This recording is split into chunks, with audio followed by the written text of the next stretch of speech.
ভারতীয় এক নাগরিককে অপহরণ করল বাংলাদেশি দুষ্কৃতীরা। জানা গিয়েছে ওই ভারতীয় নাগরিক দক্ষিণ ত্রিপুরা জেলার বাসিন্দা। তিনি পরিবার সহ বৈধ পাসপোর্ট ও ভিসা নিয়ে বাংলাদেশে বেড়াতে যান গত 13 সেপ্টেম্বর। তার বুধবার বাড়ি ফেরার কথা ছিল, কিন্তু বাড়ি ফেরার পথে তাকে অপহরণ করা হয়।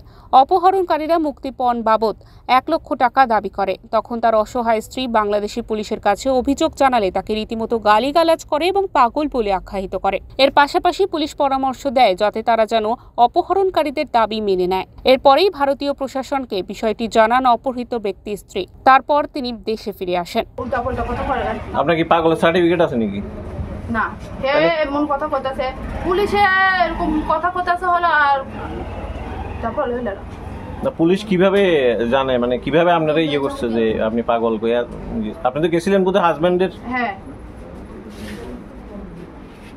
আর দেখো এটা আপনি ভাঙ্গা কইছিলেন তো? এমনি পরিষ্কারভাবে কইছেন? পরিষ্কারভাবে কই আছে। আমার লগে একজনও আছিল, ভালো করে বুঝাইছে, বয়স্ক মানুষ, তবু হ্যাঁ আমারে দুর্ব্যবহার করে পাঠাই। উজ্জ্বল হরের রিপোর্ট, ওঙ্কার বাংলা।